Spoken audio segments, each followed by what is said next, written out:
The first thing I did after my rebirth was to swallow an aircraft carrier whole, and a starfighter as well. I even gulped down the void mech, all because in half an hour, a blood rain would fall. 90% of all life on Earth would mutate into bloodthirsty monsters. In my previous life, even though I gained the ultimate devour ability, and could assimilate any talent word by devouring anything, before I even got the chance to use it, I was killed by a pack of mutated swordfish. After being reborn, I found I still had my devouring talent, so I immediately decided to look for objects with powerful talent bars to devour. This time, I must get ahead of everyone else. I glanced around at my surroundings. Right now, the object near me with the most talent bars had to be the carrier unification right in front of me. It's Dragon Nation's latest generation nuclear-powered aircraft carrier. Not only does it have controlled nuclear fusion, it is also equipped with various top-of-the-line cannons. With few people around, I grabbed a fire axe and hacked hard at the inner steel structure of the carrier. By the third swing, the guards finally reacted. "What are you doing?"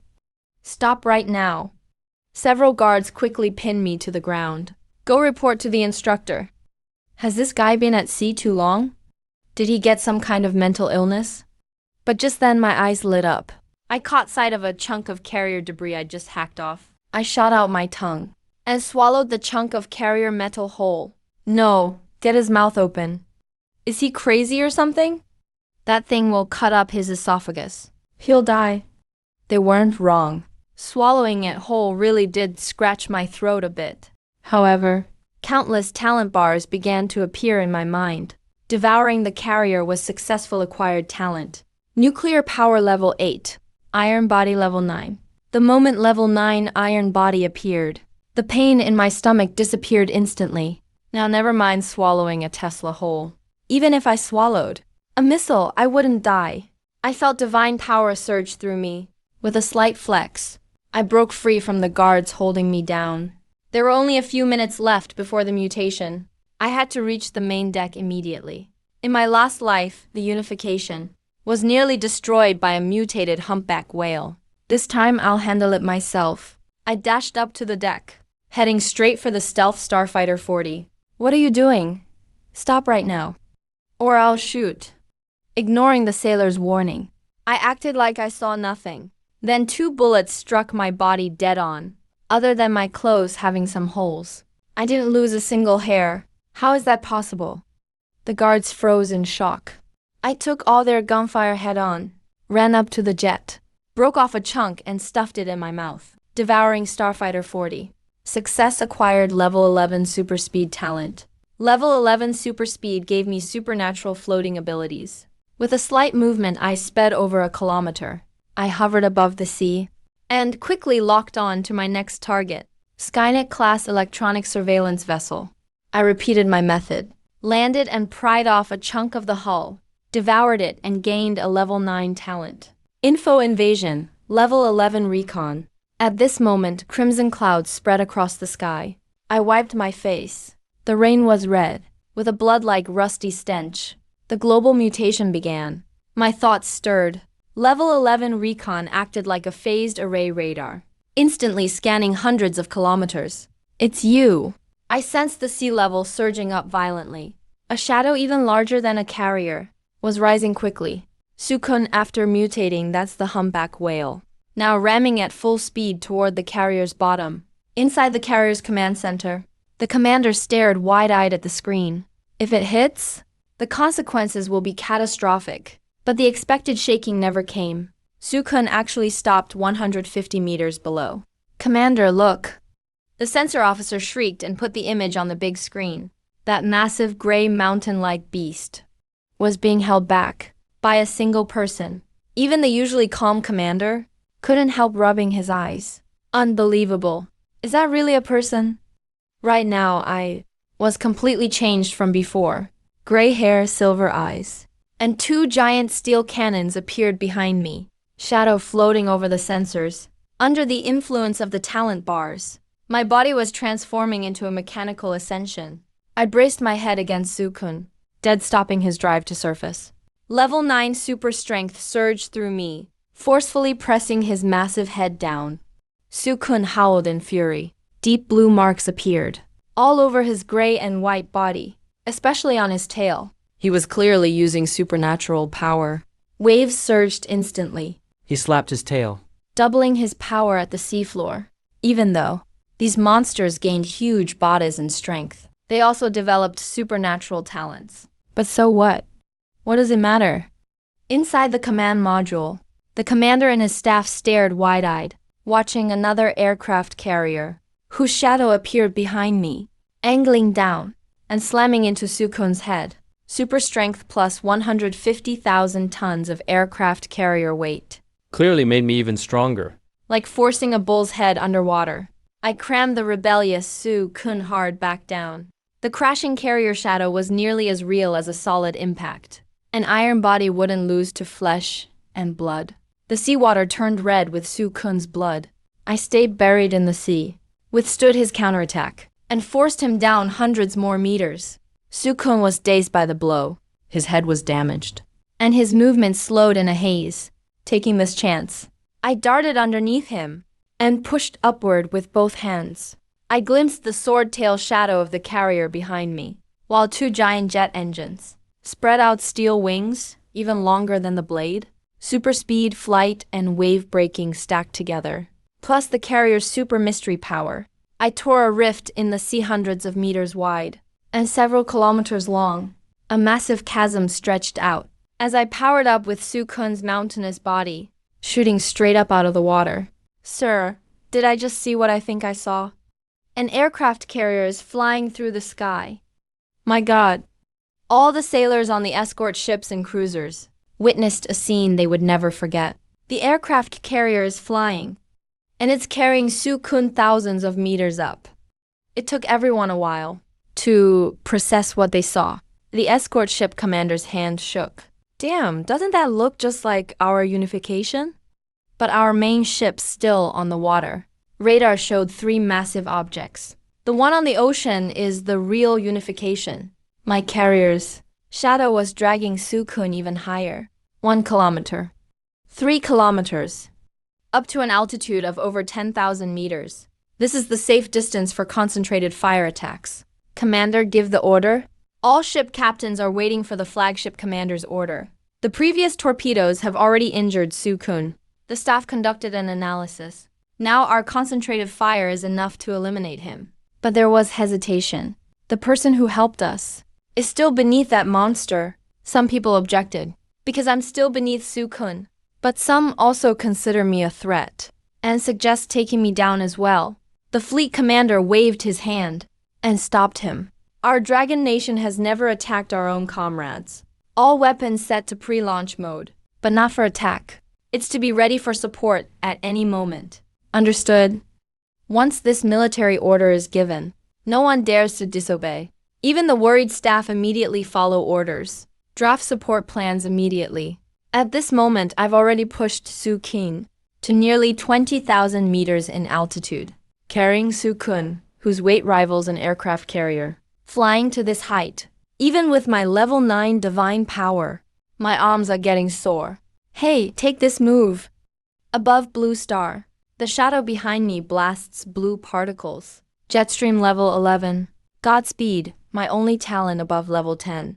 I activate it and force Sukun to be launched far away in a horizontal toss. Off you go! Instantly reaching speeds close to Mach 4. Nearly 1,400 meters per second. Sukun's struggle traces a smooth curve, falling from 20,000 meters high for nearly 100 seconds. He draws a stunning parabola, landing about 130 kilometers away on the sea.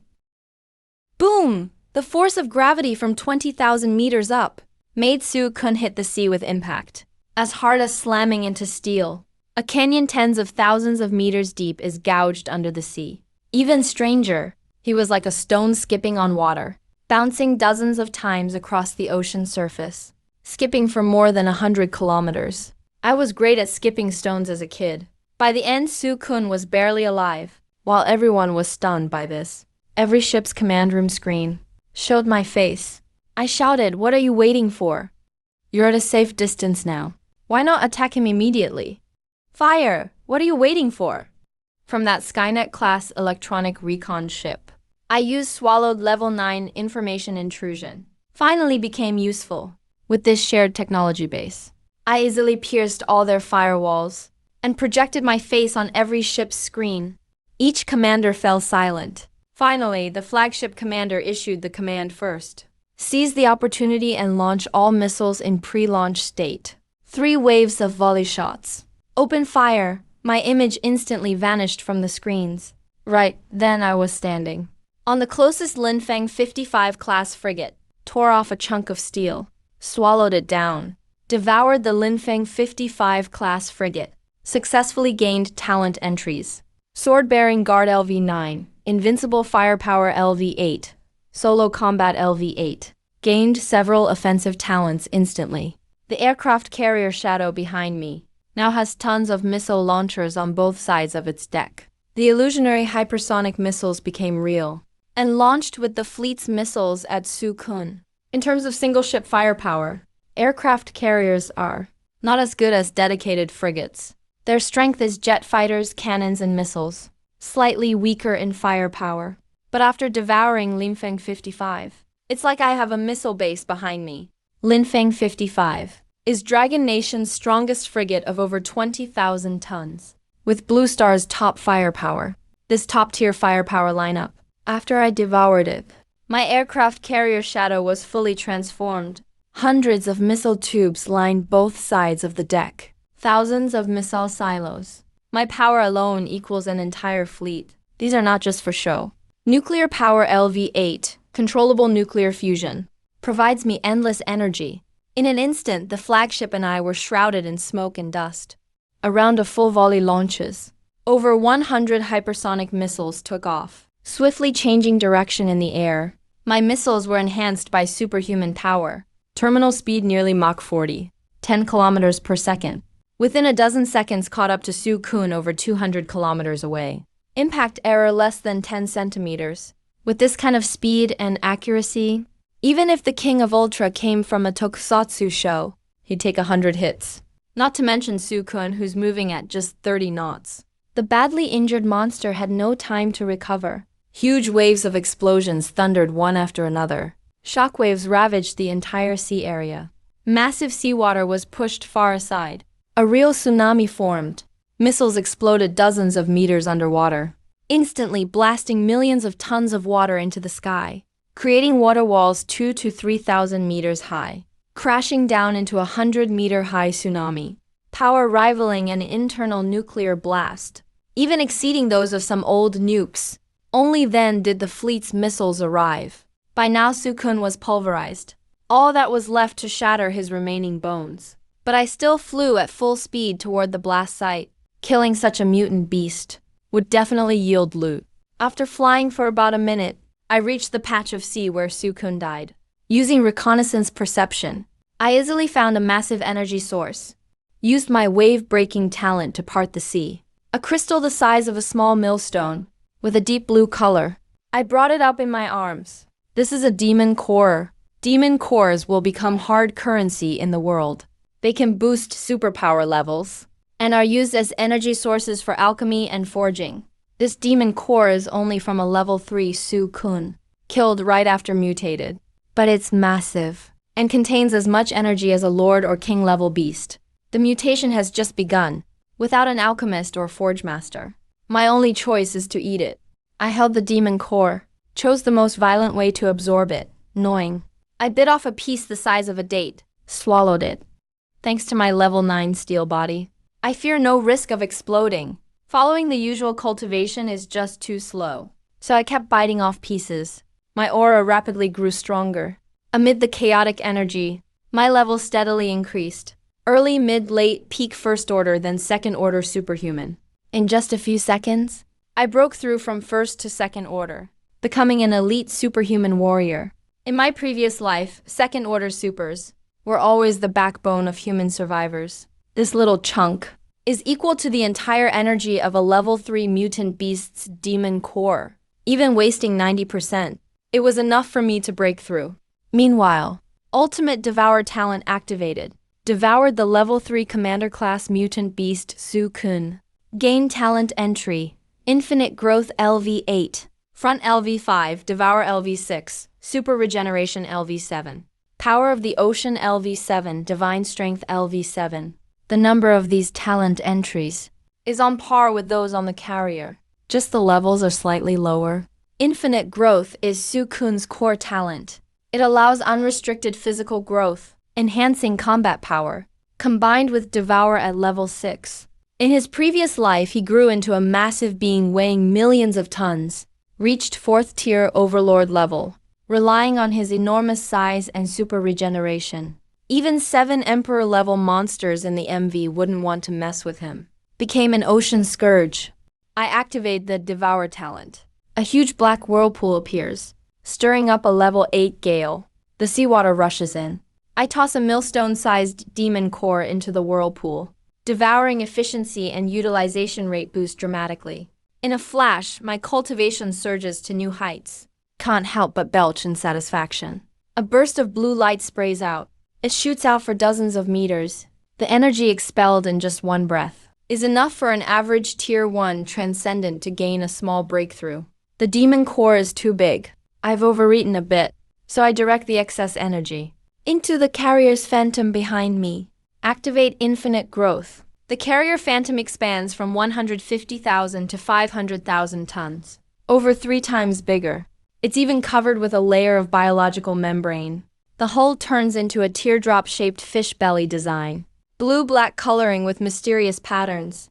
It looks just like an ultra-futuristic bio-warfare ship. Even after consuming so much energy, the demon core's reserves are still overwhelming. I easily break through to Tier 3 Transcendent Lord level, only stopped upon reaching the peak. A lord like Purging is enough to establish a medium-sized sanctuary. City Lord's dagger. Hundreds of thousands of people. I wave my hand forward. The 500,000-ton carrier phantom slams hard onto the sea. A 100-meter water wall rises instantly. The power of this strike is no less than the impact of 100 hypersonic missiles. If I encounter another Tier 3 Void Kun, all I need is one light smash. I could seriously injure it. Although infinite growth consumes resources like a bottomless pit, this kind of unlimited growth is just too overpowered. I'm secretly pleased. Even more grateful the carrier phantom takes on the burden of size growth. No need to turn into a flesh mountain. My current strength is far beyond what a Tier 3 Lord can handle. Even overlord level creatures would have to back off. I retract the carrier's phantom image and single-handedly pick up Sukun's massive white bones. Although some parts were blasted apart, most of it remains intact. Lord-class bones are top-grade extraordinary materials. They can be used to refine ki or as medicine, increasing bone strength. Extremely precious.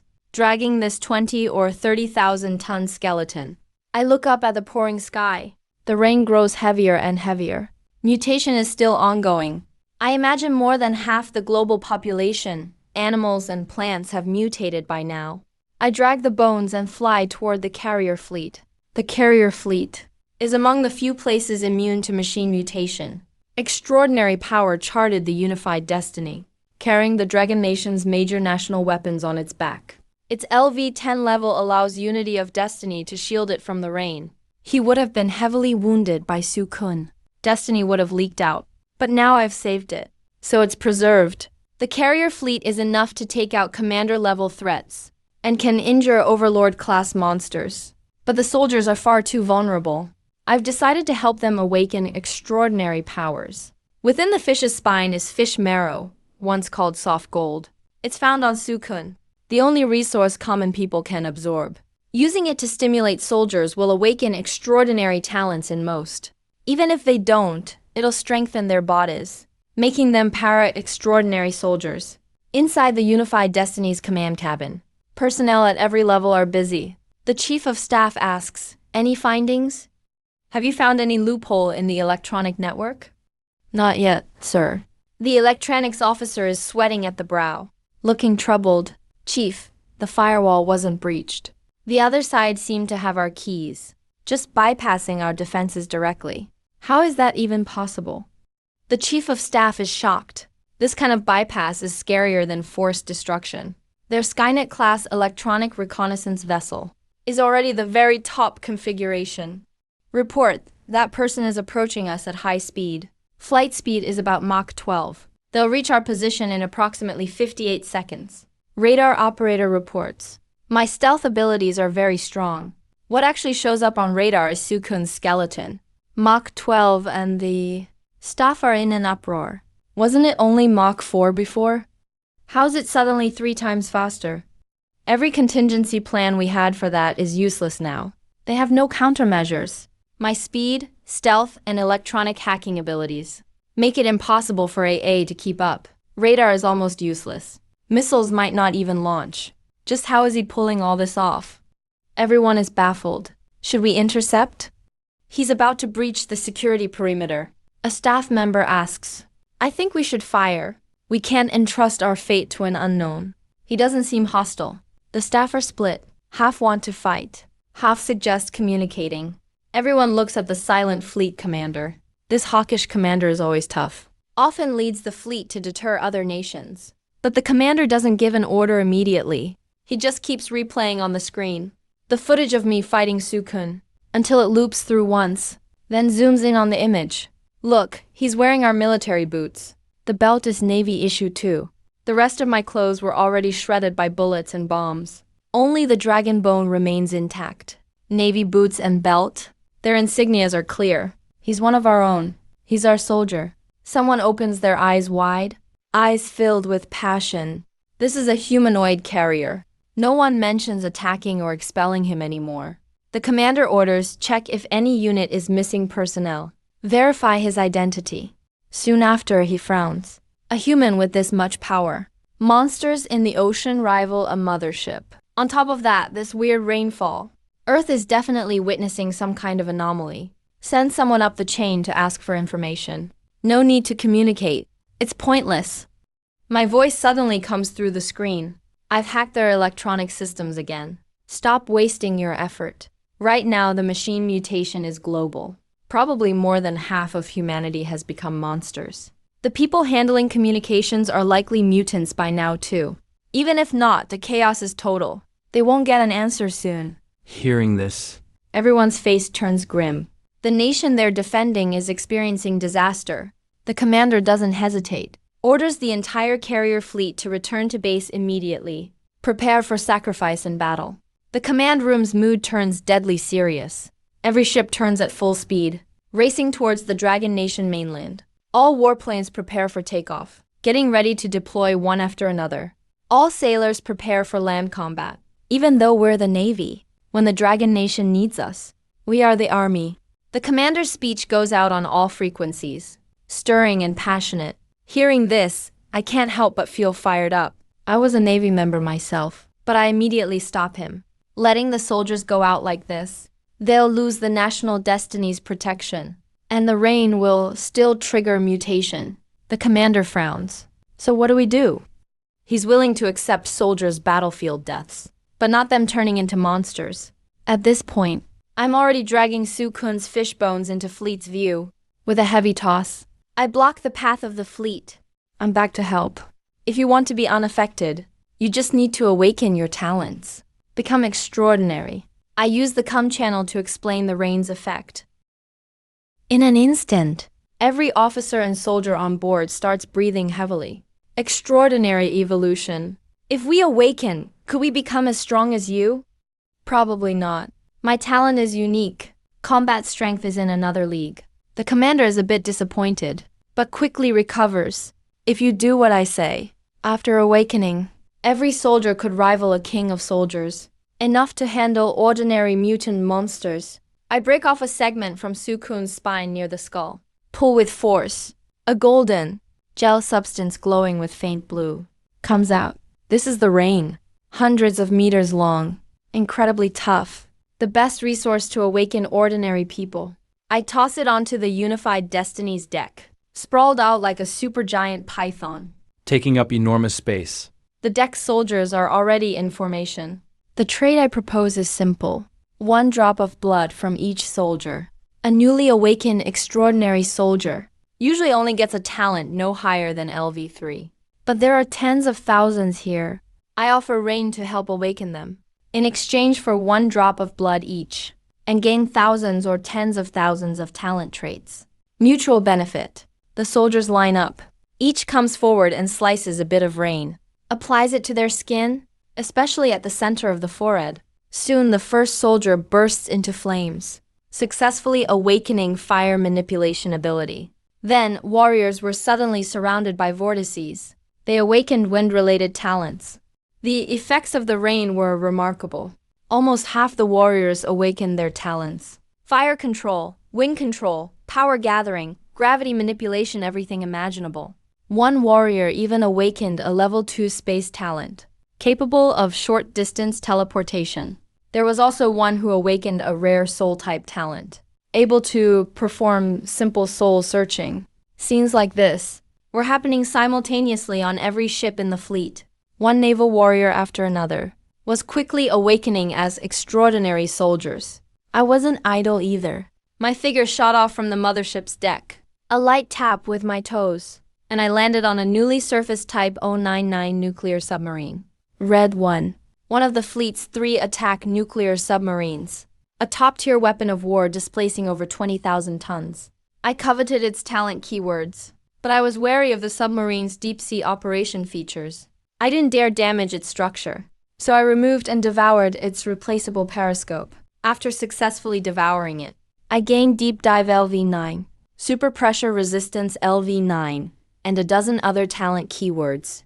Even with thousands or tens of thousands of keywords already, I wasn't about to let any weapon of war go. The combat gap between high-level and low-level keywords is enormous. Devouring a few more could boost me to another level. After the nuclear sub, I could truly reach for the moon in the 9th heaven and capture turtles in the depths of the 5 oceans. Afterward, I devoured 2 more, large destroyers of a different type, though I didn't gain new abilities. Many of my current keywords upgraded to divine power. LV9 advanced to LV10, and Wavebreaker LV8 advanced to LV9 too. Hours later, the extraordinary blood of over 10,000 warriors was ready. If warships provided high-level, specialized keywords, these extraordinary warriors' keywords would enrich my abilities, adding to my versatility. I started devouring. Suddenly, I felt stuffed. Flames, frost, and other new talent fluctuations leaked from my body unintentionally. Over 10,000 talent keywords surged in. Homogenized ones constantly merged and upgraded.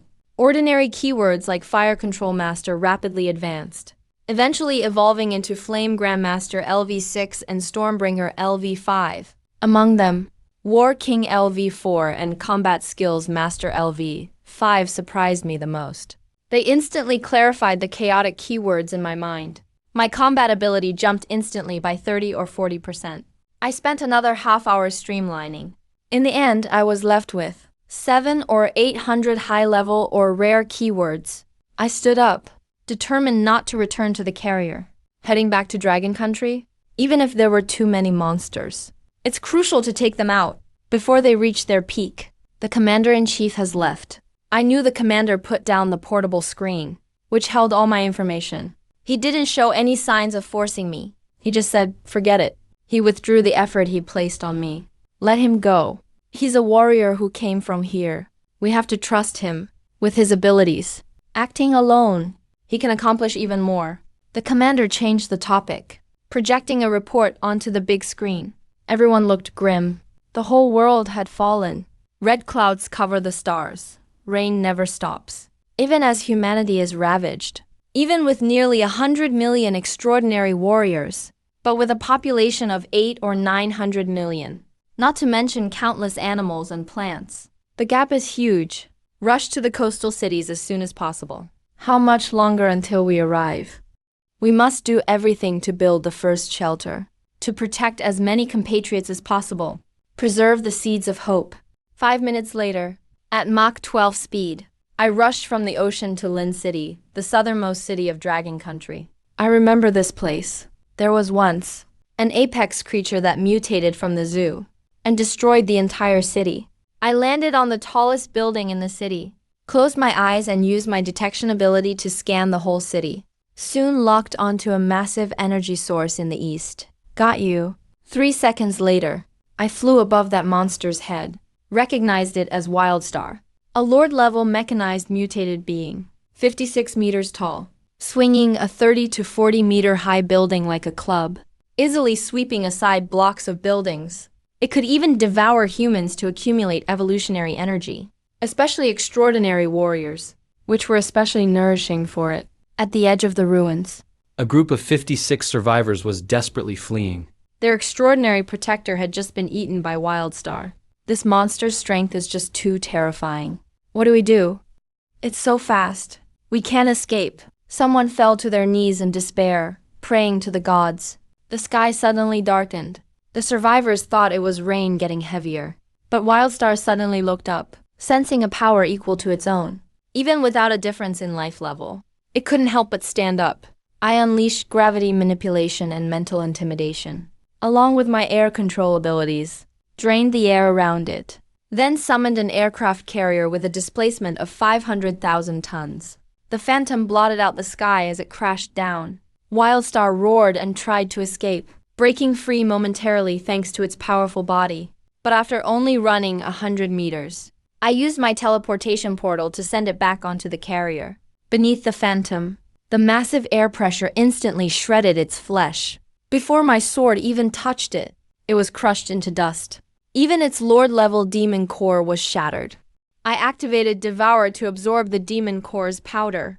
Though most of its power was lost, I extracted its abilities. Magnetic Rail, Shatter LV7, Titan Body LV7, Diamond LV8, Thunder Diamond LV8. All rare and powerful talents. At the same time, behind me, I launched missiles continuously to eliminate mutated beings nearby, leaving behind cores and mutation materials everywhere. To me, these low-level materials aren't much use, but they can be the spark for survivors to awaken extraordinary powers. Before leaving, I released thousands of drones from the carrier's Phantom to open escape routes for the survivors. This is all I can do. Slay the Lord-level boss, purge over 20% of mutated creatures, and create escape opportunities for survivors. I can't just be the guardian for one city. Dragon Country still has more crucial places, like the Great Wall. In my last life, the Great Wall was destroyed. Dragon Country lost over 20,000 kilometers of core shelter. This place embodies thousands of years of national fortune. But due to its remoteness and sparse garrison, it was taken over by mutated beings. Eventually, 13 kings emerged. Nearly 100 apex creatures and thousands of Lord-level monsters. It became humanity's nightmare. But this time, the mutation is only just beginning. Those future powerhouses are all still one stage weaker now. I'm confident I can destroy them. Heading north. Before I even got close to the Great Wall, I felt the overwhelming pressure of the nation's luck. The Great Wall's luck spirit dragon was red and white, full of a chilling and murderous aura. Any first-tier mutated being would be shredded within 100 meters. Only second-tier elites and above could barely enter. Such protective ability. No wonder humanity did everything to reclaim it in later times. In the mountains, a military convoy was hurrying to support a nearby city when alarms suddenly blared. Commander, report. Multiple missile signals detected northwest, launched from the vicinity of Dauma Pass, and landing near Dauma Pass as well. The commander looked confused. Their secret military district was the only one nearby. There shouldn't be any other missile facilities.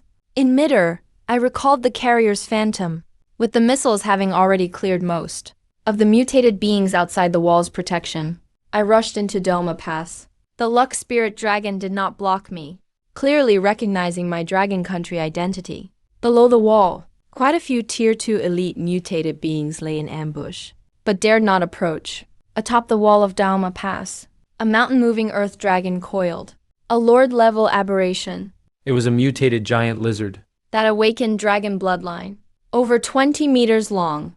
Its body sprawled atop the wall, wider than the wall itself, stretching its 7 or 8 meter long tongue to tear at the nation's luck, trying to devour and evolve. With a dozen or so scales already on its neck, transforming into essence. It was already at mid-lord stage, likely to evolve to apex rank in the future. As it was about to devour a strand of national luck, I reached out and grabbed its tongue. The intense pain made it scream in agony. I activated my tornado ability, spun it in place for hundreds of times by the tongue, before fiercely throwing it away, shattering a mountain peak. This is Dragon Country's national fortune.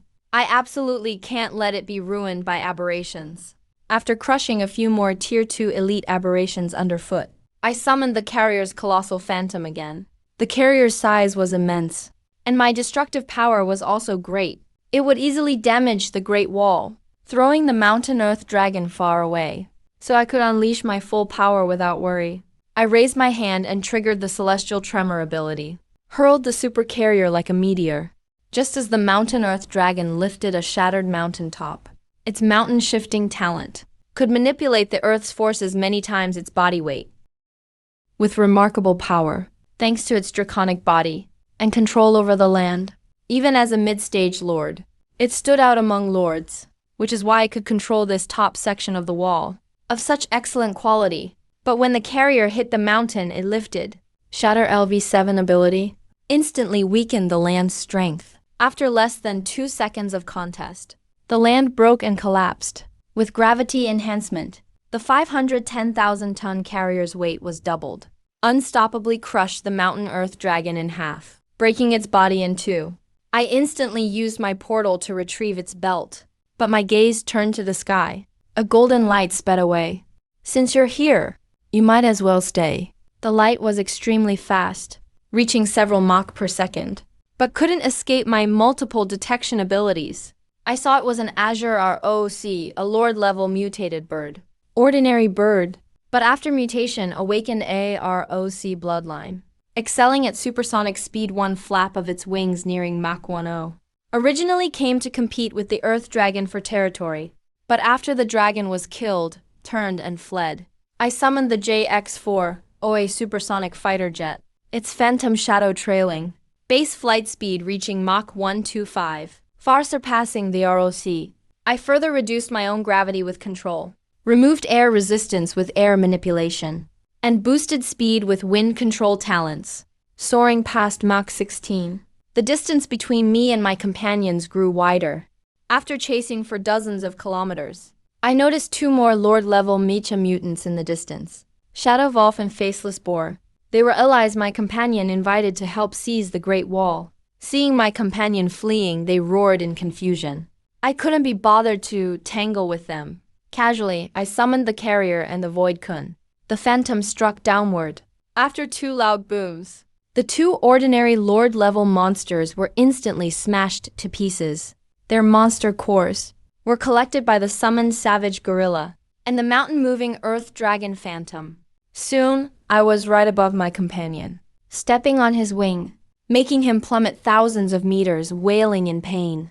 His wing bones cracked. His flight became erratic. My companion spun furiously, trying to shake me off, but I activated Overlord Body LV7. A black and white aura shielded me, clinging firmly to his back, yanking his feathers painfully. Once my companion stopped, I spoke indifferently. All right, your usefulness is over. Hand over your monster core, and you can finally rest in peace. Go ahead. I reached out and took his dark green and gold monster core. His life force instantly dimmed, and he plunged headfirst toward the mountain. I leaped onto the approaching fighter jet before he crashed. The jets combined to form the biocarrier. I accepted the other 2 monster cores, getting ready to devour and power up. Activate nuclear-powered talent. Thousands of missiles rapidly formed on the carrier's deck. I deliberately amplified my own aura to attract Lord-level monsters within 100 or 200 kilometers around. Most of them had left the Great Wall's shelter. Some rushed over to watch. Some thought they could get lucky. All the missiles fired in unison. On average, each monster got about 100. A dozen or so Lord-level monsters fell almost simultaneously. A mutated pangolin dug into the ground, badly injured, and escaped. I instantly appeared in front of the mutated pangolin, stomped and shattered its back armor, crushed it to death, extracted its monster core.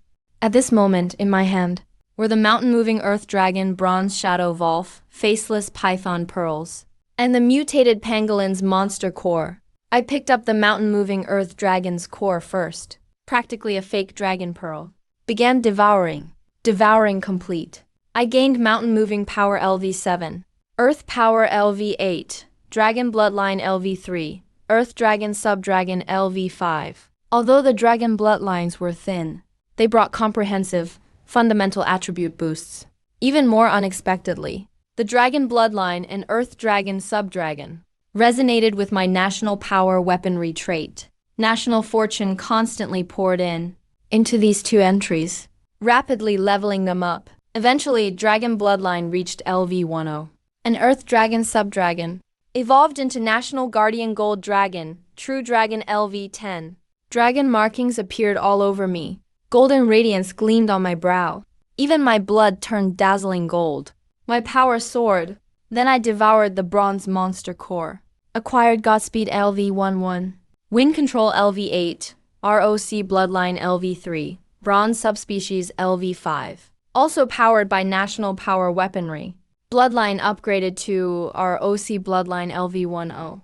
And Pureblood Gold ROC True ROC LV10. The two bloodlines were clearly distinct. The ROC bloodline greatly increased my speed, penetration, and armor-breaking abilities. At this moment, power surged within me to the extreme. On the verge of a sovereign breakthrough, I then swallowed the remaining monster cores, gained new talents like Multi-Shadow Clone, Earth Dive, Mega Size, and more.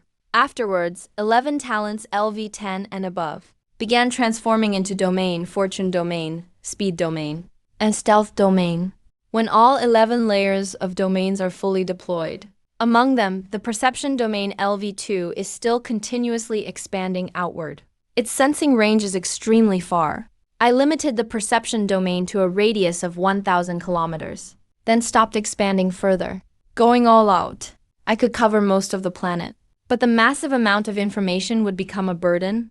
A 1,000-kilometer range is just right for effortless sustained expansion. The remaining domains cover distances from 10 to 100 kilometers, with varying sizes. But their suppressive power is nearly the same. I gave a light tremor. Within the domain, low-level aberrant creatures were instantly turned to pulp. Hundreds of kilometers of the Great Wall were wiped clean with a single move. The Overlord level is drastically different from the Lord level. There's no need for a luck core to establish a sanctuary. After deploying the domain, the mutative pollution of the rain could no longer approach me. It would even be automatically transformed into ordinary, extraordinary energy. I genuinely believe that purging all mutating entities is more meaningful than just protecting a territory.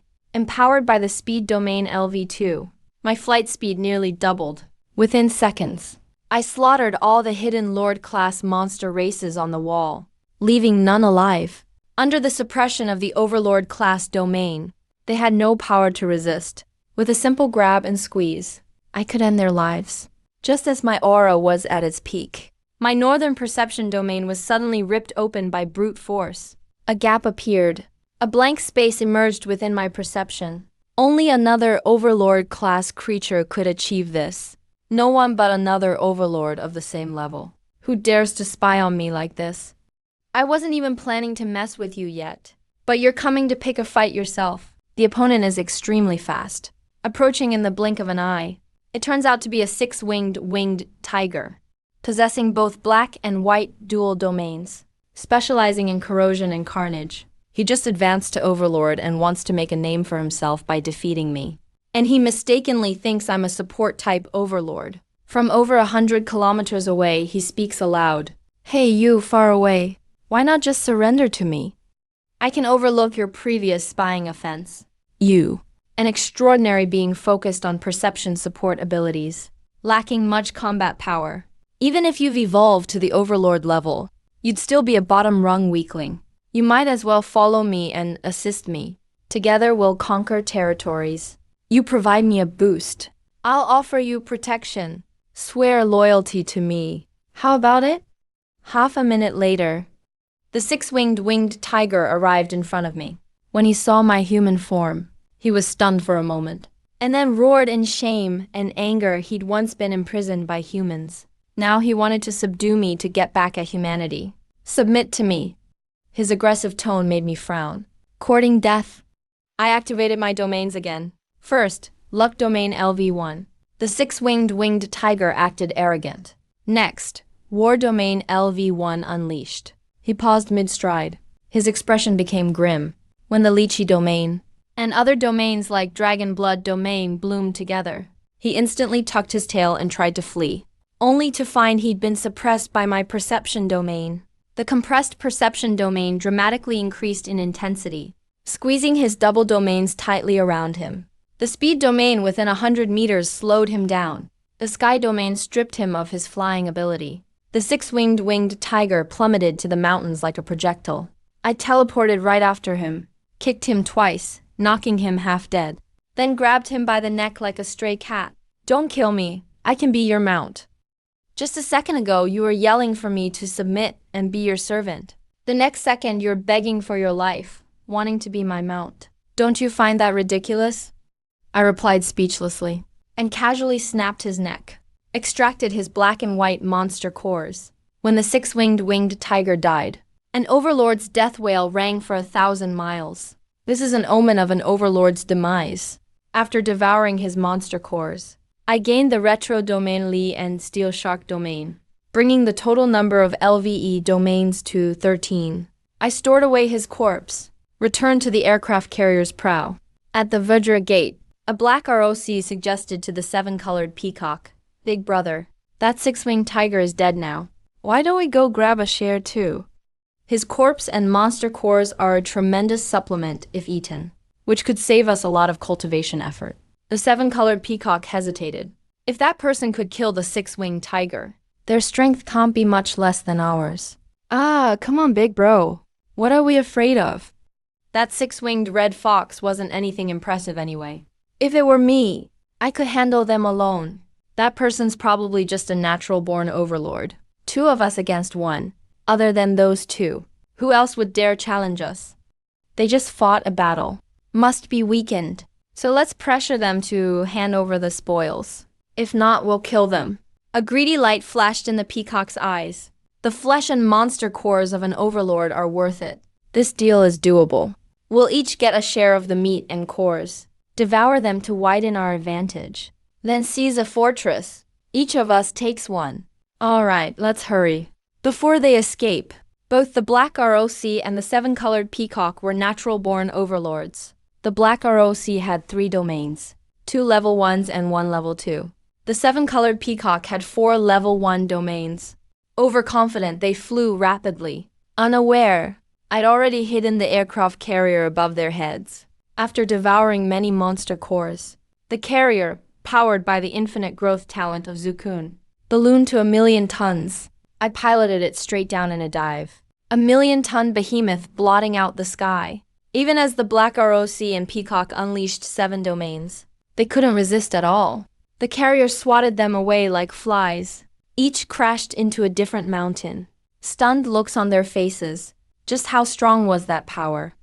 The Black ROC and Peacock were buried in the collapsed mountains. Feathers withered. A second ago, they were dreaming of devouring overlords and ruling strongholds. The next second, reality crashed down like the massive carrier, heavy and cold, crushing their dignity and their bones alike. I gazed coldly at the dust below. Behind me, the carrier's silhouette, infused with infinite growth and the power of 5 Lord Monster cores, was no longer just a semi-transparent spiritual construct, but a deep-sea beast's deck, reflecting a biting metallic sheen, and the rails on it hummed with a deep electromagnetic thrum, a mark of nuclear-powered LV-8 going overdrive. Even thinking of getting a share, I took a step forward, and with the speed domain's boost, I nearly teleported in front of the Black ROC. My right hand clamped precisely around his terror-trembling neck, shaking violently from fear. On this 20,000-kilometer-long Great Wall, I alone set the rules here. My fingers suddenly squeezed hard.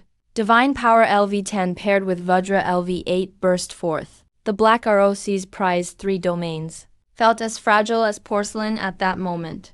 I crushed them single-handedly.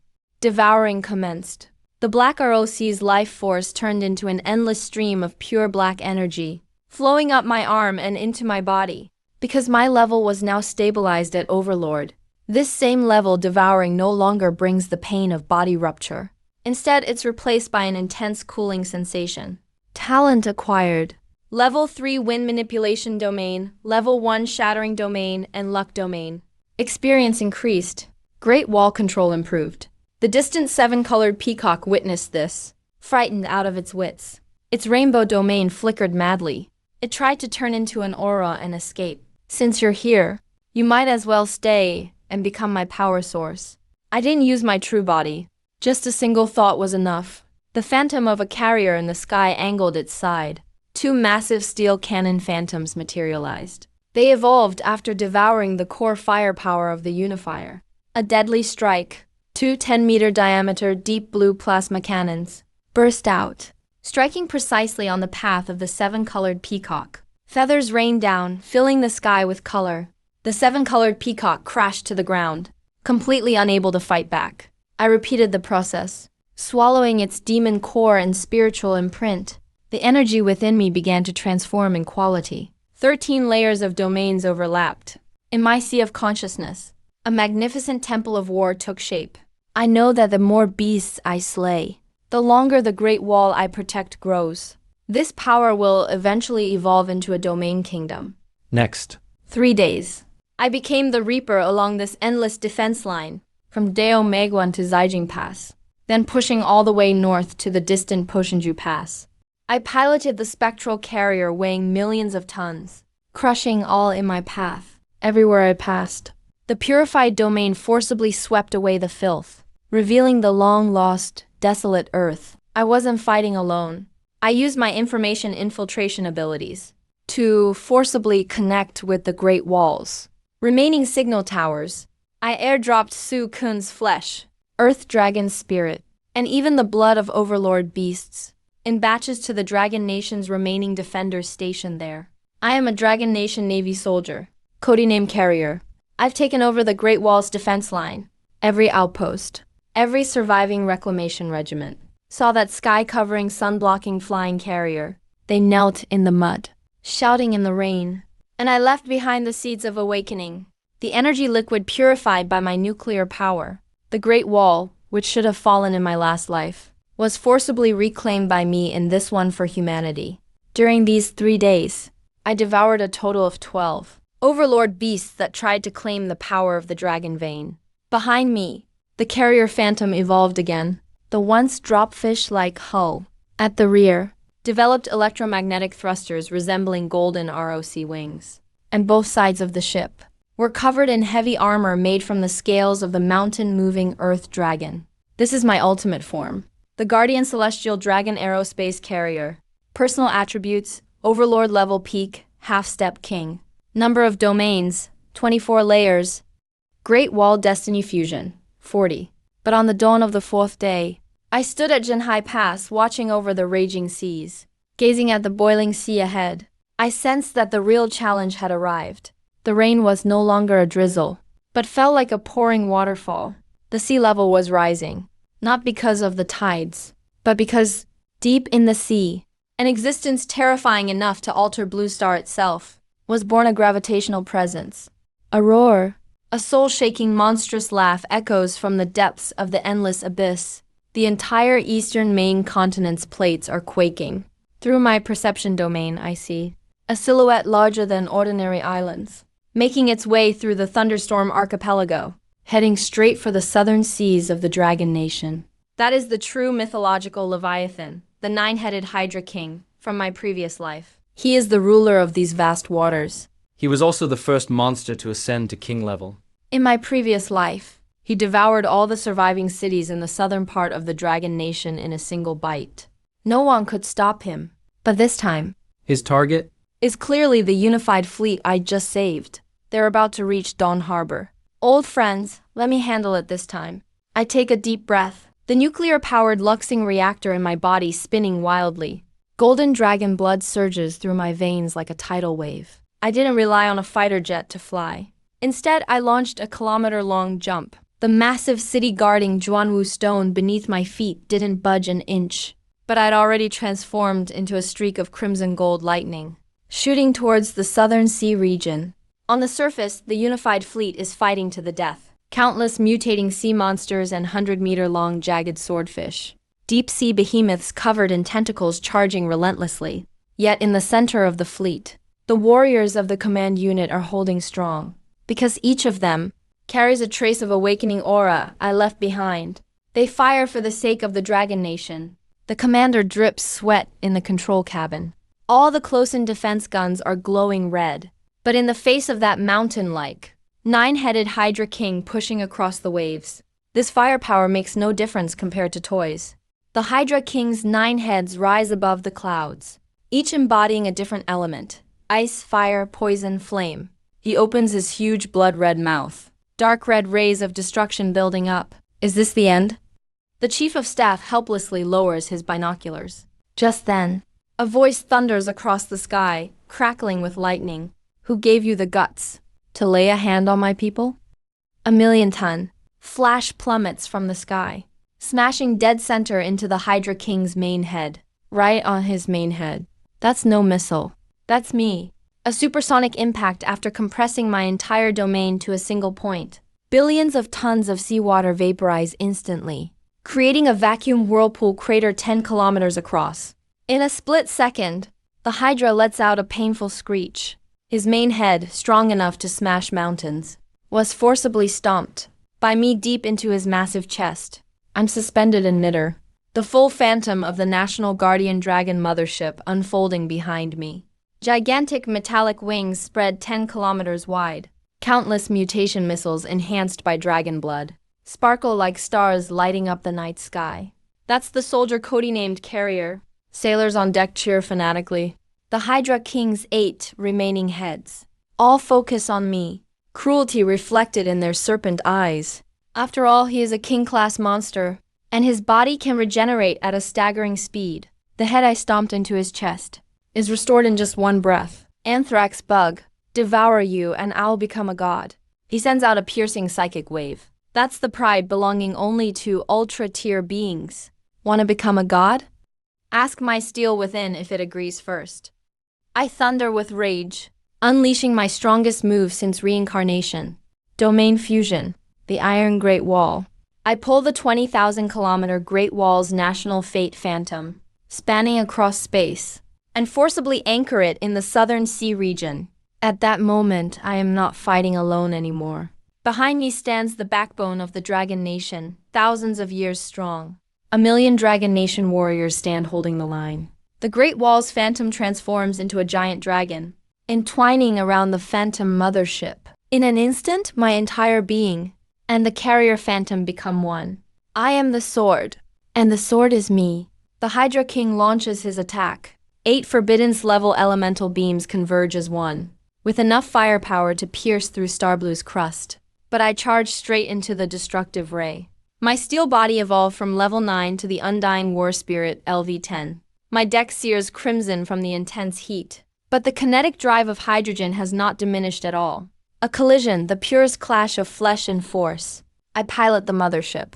Its phantoms ram like a heavenly sword, precisely severing the head that spews deadly poison. Taking the chance, gravity swallows his monster core whole. Devouring a king-class monster core fragment, I'm evolving and breaking through. Current tier, King level 1. As I break through, a sense of unprecedented dominion fills me. I see through the energy core of the Hydra King, right at the vortex of dark matter in his heart. It's over. I extend my right hand, fingers reaching for the 10-kilometer-wide carrier in the sky. The phantom sword's massive mouth opens wide. It's not for eating, but is a pure black hole devourer. A massive pull of gravity lifts seawater for hundreds of kilometers into the sky. The 9-headed Hydra King struggles desperately, his body warping and stretching. No, I am a god of the open sea. I cannot. His curses are drowned out by the violent magnetic field noise. I turn into a blade of golden light, shred through his scaled armor, and drive into his heart, ripping out his core king essence by hand, and casually crushing it right in front of him.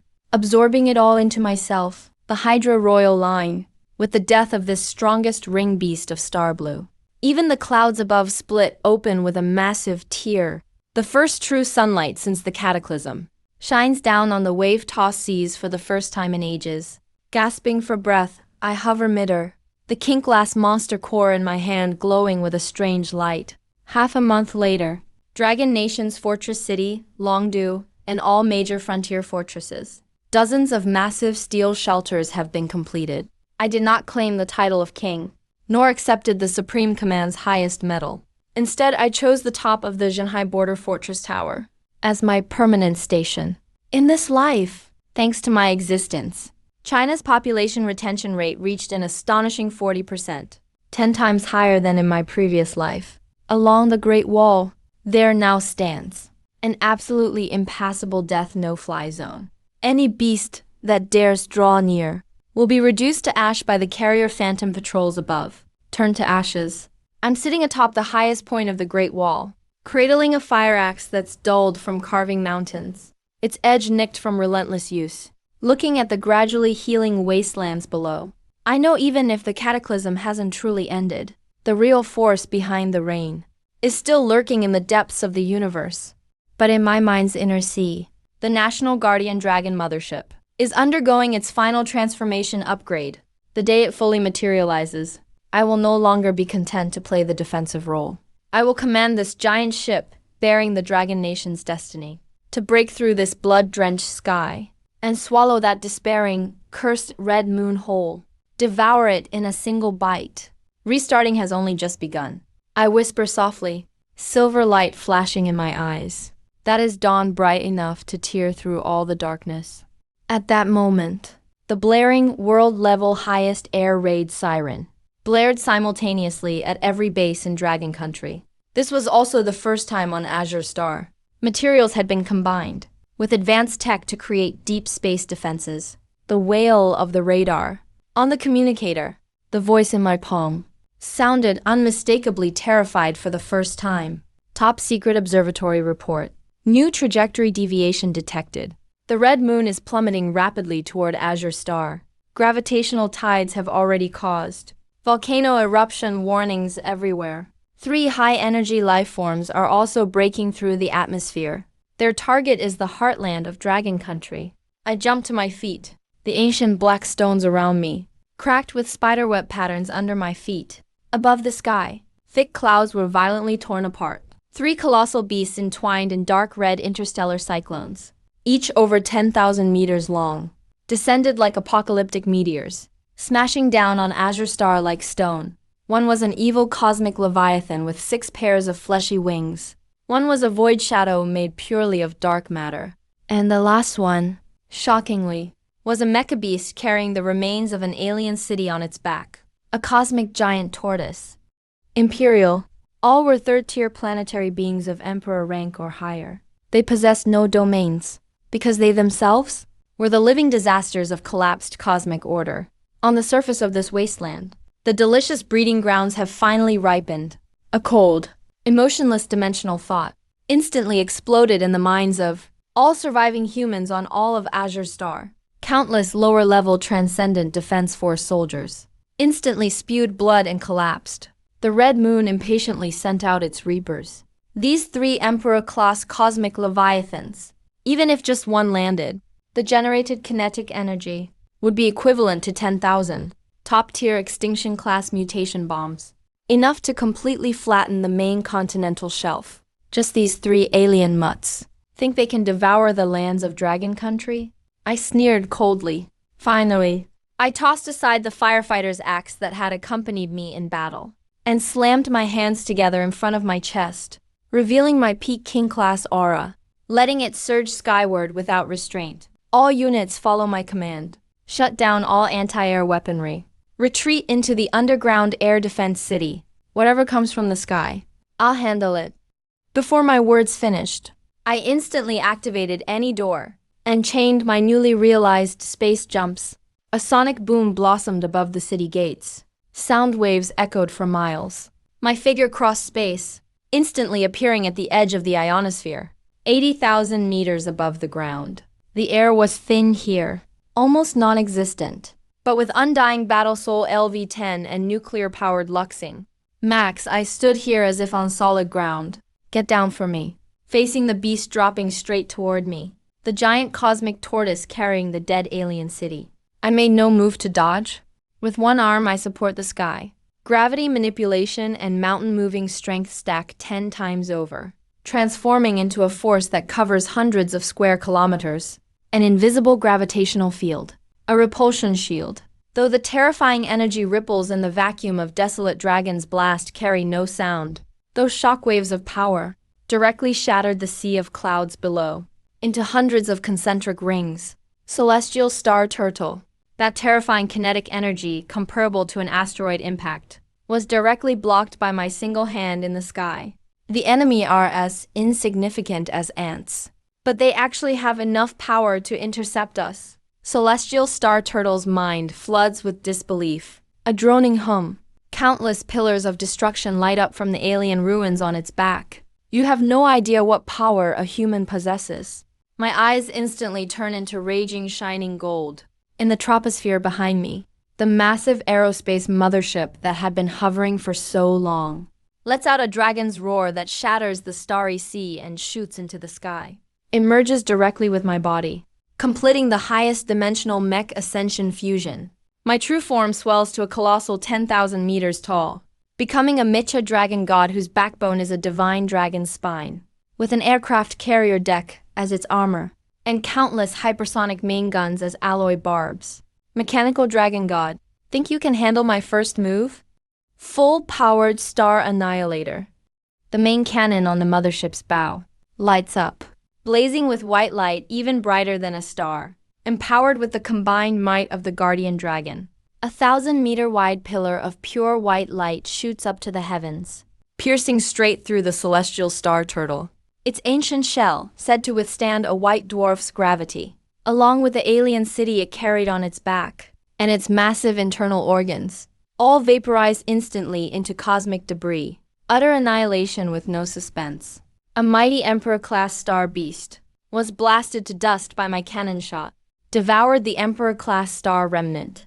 Gained a godly attribute. Planetary scale gravity shield Levy. Anti-gravity jump Levy. Who will be harvested next? I rotate my imposing mechanical dragon's head, focusing on the other two, the Voidbone Horror and the Phantom Shadow. They both visibly hesitate for a moment, despite rampaging across star systems for tens of thousands of years, and encountering countless carbon-based civilizations. They've never seen a native from any lower world unleash such overwhelming, unreasonable firepower, let alone counter-kill the Reapers. The two Emperor-class behemoths flee, defying their own murderous instincts. They forcibly reverse course in space, trying to escape back to the Red Moon's gravity well. Since you're here, leave your lives behind as fuel. The Matrix thruster on my back jets out miles of blue plasma, trailing fire. My speed bursts to an unimaginable level. The speed zone is now fully unlocked in the cosmic vacuum. I grab 6 pairs of fleshy wings from the Voidbone Horror with one hand, my foot planted on its spine, and pull hard. I rip him in half right in space. Then I open my maw wide, engage Ultimate Devour at maximum power, creating a dimensional vortex, sucking in even the intangible, formless phantom shadow, the life essence and soul imprints, the cosmic laws, all drawn into the Turbine Valley. By my storm-like suction, this gem-like extreme predation ushers in wild power evolution. The instant I devour 3 Emperor-class behemoths, the dimensional energy dome inside me shatters. A sense of transcendence, breaking free from Blue Planet's limits, and leaping toward higher cosmic dimensions. Devouring complete. Host breakthroughs, surpasses king-level limitations, and ascends to galactic law level. Apex of life forms. All star body talents forcibly merge and sublimate, becoming the ultimate singular talent, universal devourer, capable of infinitely absorbing energy and mass by devouring celestial bodies. I hover just beyond the ionosphere, looking down below, at that fragile planet where blue and red intertwine. Then look up again, gazing at the giant red moon, now dominating nearly half the sky. Finally, nothing obstructs my vision. The mist is pierced away. I see the red moon's true form. It's not some polluted satellite. Instead, it's a colossal ovum cocoon coiled in the void, ready for the awakening of a super nebula mother beast. Its embryo pulses violently inside. It's the source of the high-energy radiation conjuring blood rains that triggered Blue Planet's chaotic evolution. It's using the mutations of Blue Planet's billions of beings as purified feed for its own hatching. I'll never let this monstrosity descend in person. Otherwise, its tidal forces alone would tear the entire dragon nation to shreds. A wild, even world-shaking strategy flashes through my mind. A desperate counterattack. Using a feedback from my consciousness frequency, I reconnect with ground command. Those three bastards in the sky? I've conveniently dealt with them. The communicator falls silent for a second. Then an eruption of ecstatic cheers. Thunderous applause. The commander's voice is so emotional it becomes hoarse. Good, good, good. Kid, you are truly our dragon nation's undefeated war god. Not so fast with the celebration, Commander. The red moon is about to force a landing. My voice remains ice cold, like a bucket of Arctic water dumped on their heads. I need to leave Blue Planet for a while and completely deal with that damn red moon source. What? You're heading into outer orbit. Listen to me, Commander. I cut him off. The Great Wall defense line cannot stay put and take hits forever. If monsters can cross the stars to hunt us, why can't Dragon Nation rise up, break out and destroy their starry lairs? You're saying I should uproot the foundation of our Dragonbone Great Wall, pull it out completely. I hesitate not for a moment. My massive mechanical form suddenly plunges down, descending once again to the very core of the Great Wall's main formation. Atop the primary array of the Book of Heaven, I thrust my sky-shading hands deep into the abyssal crevasses of the earth. Endless growth, mountain-moving power, and planetary-grade gravity control activate simultaneously. With a roar so loud it's heard even from the abyss below. The planetary crust shifts and adjusts. Global tectonic plates undergo subtle tremors and realignment in the awestruck gaze of every citizen. So intense some even forget to breathe. The 20,000-kilometer-long Dragonbone Great Wall defense line, the iron fortress that has carried Dragon Nation's legacy and spirit for millennia, starts to glow with brilliant radiance.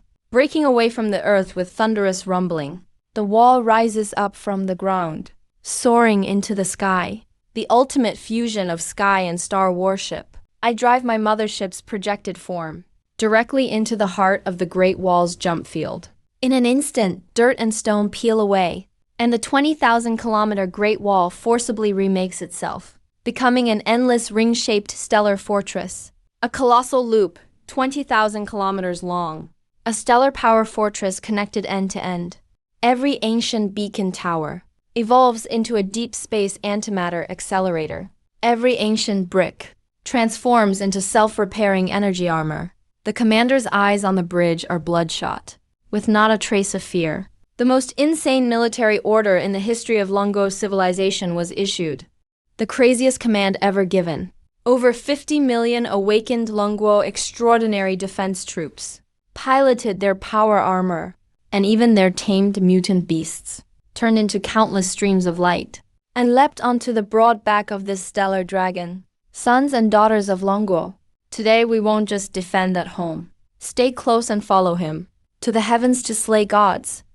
With a command blade drawn, energy roaring in my hand, I pointed it straight above my head, at the looming red moon threatening the city, letting out an indomitable roar with 50 million souls. I became a massive energy core, lifting a 20,000-kilometer-long steel interstellar wall. Enduring the piercing sound of space tearing apart, we broke right through the atmosphere, charging toward the abyss where the red moon lay, pitch-black outer space. As we advanced forcefully, the massive red moon seemed to sense a deadly threat. The once smooth planetary surface began to violently twist and convulse. A gigantic tree pupil over 3,000 kilometers wide suddenly opened on the red moon's surface. It was a gaze from a higher dimension. Just one glance was enough to cause space itself to subtly collapse and distort. The tree eye cracked open, revealing a huge pitch-black abyssal maw, spewing out tens of millions of Nest Guardian star beasts, like a red meteor belt, rushing back at us in a counterattack. The Great Wall's first full volley cleared the threat. No need for any analysis from me. Headquarters directly took over the defense firepower. Around the 20,000-kilometer circular front line, millions of plasma and antimatter-grade artillery unleashed a dazzling barrage all at once. Although there is no sound in space, the burst of extreme energy light instantly vaporized the oncoming beast horde, erasing them into absolute nothingness. With the Great Wall Fortress empowered by 50 million extraordinary warriors behind us. At this moment, we revealed a terrifying cosmic clearing power that could sweep the universe. And my objective, from start to finish, was only one red moon. That core in the process of hatching. Leaving the front line of the Great Wall defense zone, I faced the destructive gaze shot by the red moon with my own body, enduring the agonizing cycle of physical dissolution and regeneration, forcing my way right above the massive tree pupil. I am an advanced law. You lowly crumb races, dare to resist. The will of the red moon. A grand, chaotic dimensional psychic storm surged at me. Law? I'm swallowing law itself today. I didn't bother with fancy probing moves, because at this superdimensional scale, any magical skill is nothing compared to the pure crushing force of conceptual hydrogen pressure. I shed the last layer of power armor, camouflage, and shield, and directly activated my supreme, unique, innate power, the Cosmic Devourer. My very existence instantly transformed, becoming a deep, non-reflective, boundless, black hole gravity collapse point. Something even scarier than a black hole, the ultimate form of dimensional, absolute greed that plunders all matter.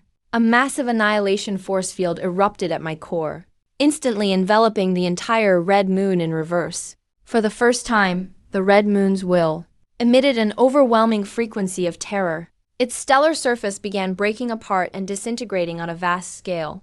Rock, stellar mother force, even its god-tier psychic embryo in the making, all began to be stripped away bit by bit, in the twisted tidal wave of gravity, dragged forcefully into my bottomless abyss. No, I will awaken and hatch in the star system. I don't care about your words. Get in my belly and obediently become fuel. I expanded without restraint. The border of my devouring gravity shot from a 10,000-kilometer radius up to 30,000 kilometers, then to a monstrous 100,000-kilometer scale, with a fortune far greater than any natural satellite. The once massive body was forcefully stretched into a noodle-like stream of energy by my endless abyssal maw. It was like a universal tsunami in reverse, madly surging into my singularity's core. This should have been a grueling seesaw battle over days or years, but the interstellar Great Wall behind me kept channeling in the entire nation's fate of Longo, filling my singularity's base with the unreserved willpower and energy of 50 million warriors. Blue stars are a human blue star. As the final strand of strong gravity completely collapsed the core, the massive tree pupil covering half the planet let out a soul-shattering howl in utter despair. Even its last shred of flesh and will was utterly crushed by the black hole with nothing left behind. The entire Calamity Red Moon was erased from the universe, so suddenly and absurdly, devoured both physically and conceptually. A star incubating an evil god, Ding, successfully devoured the god-level mutating nebula matriarch beast. Congratulations, host. You have shattered the universe's fundamental shackles and tears. Your current state of existence, immortal and undying, exempt from becoming a wanderer. As the greedy black hole singularity gradually shrank and faded, and starlight once again shone in space, I'd already reformed a human appearance. It's just that now my eyes reflected the end of countless galaxies, turning to outer space before me. The blood-red sky that pressed over Blue Star for more than 4 months was now utterly gone from all reflection, revealing a deep and pure blue universe. The last scattered mutant beasts on the surface lost the low radiation support from their source matriarch, like squid out of water, howling and dissolving into energy one after another, completely turning into nurturing nutrients for the wasteland, becoming ordinary organic nutrients to restore the spring. This disaster that pushed civilization to the brink was thus completely ended, finished so decisively, in such an unbelievably fierce way.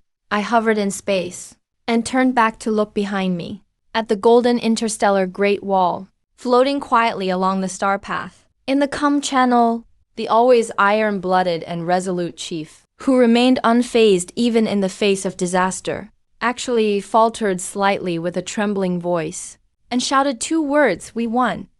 I gave a little smile, and, through the static in my earpiece, spoke softly on all frequencies, Yeah, Commander, we made it through. But this vast universe still seems immense.